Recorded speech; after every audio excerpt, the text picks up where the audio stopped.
se eu acredito mesmo, lembra da fé? Né? Eu acredito mesmo, e eu sinto que isso é uma verdade, porque enquanto a gente acredita, aquilo ainda não é uma verdade pra gente. Crença não tem compromisso com a verdade. Crença não é a realidade. Crença é crença. Enquanto eu acredito, eu ainda não sei de verdade.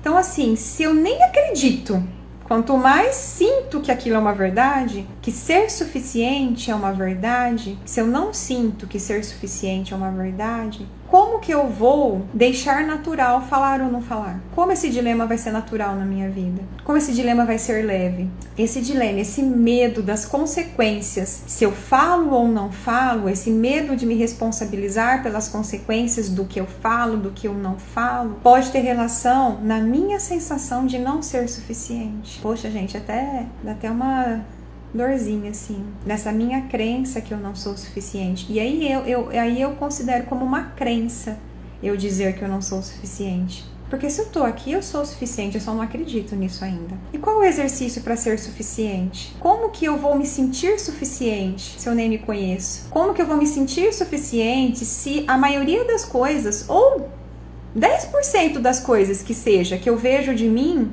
não é suficiente? Ainda parece que falta alguma coisa. E a sensação de falta também não é ruim. Se eu sinto que falta, mas falta o quê? Falta eu mesmo, pra mim?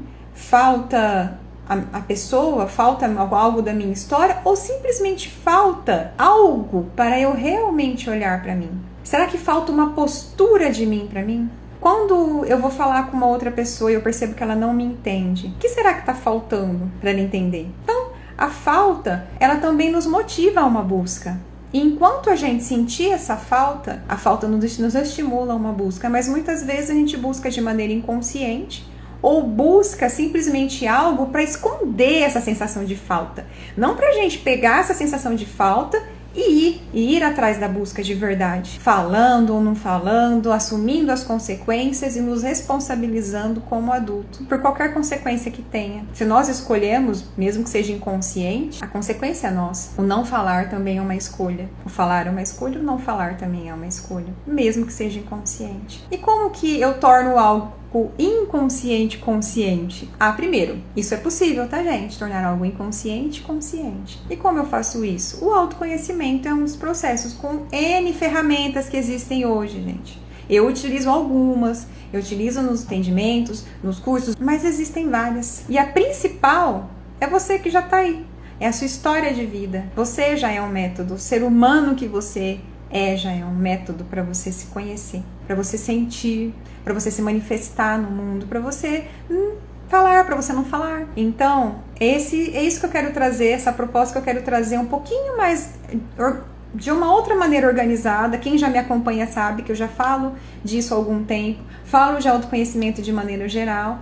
E a partir de agora eu vou focar mais no autoconhecimento e na comunicação, ou a comunicação com o autoconhecimento, para que a gente possa se comunicar com o mundo a partir do momento que começamos a compreender também a nossa voz interior. Vice-versa, compreendendo a nossa voz interior, a gente consegue se comunicar com o mundo. E é isso que eu gostaria de deixar aqui para vocês. Se autoconhecer facilita o processo do dilema entre falar e não falar.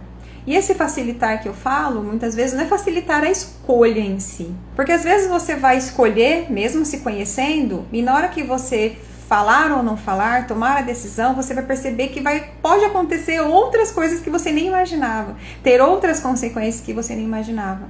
Mas se você está se conhecendo com uma postura de aprendiz, sendo o suficiente, o que você está vendo de você é suficiente, você vai aprender. E o aprendizado você vai levar. É seu só. Isso ninguém te tira. Você vai se compreender. E numa próxima vez, vai ficar mais leve ainda o dilema entre falar ou não falar. É isso que eu gostaria de deixar para vocês. Um estímulo, um breve momento aqui de reflexão. Vai aprofundar um pouco mais nas crenças, identificar, tá? Esses medos e essas crenças que a gente tem. Deixar um pouco mais visível esses medos, para que você comece a aprender a lidar com isso e também ficar de maneira mais leve. E em alguns momentos, às vezes, até nem vai ser um dilema mais. Você vai aprender a lidar com isso. Gratidão, fiquem à vontade para me procurar para dúvidas, coloquem aqui nos comentários.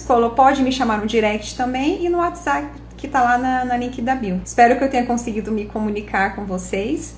Foi a melhor forma que eu encontrei no momento. É outra coisa que deixa leve também, tá, gente?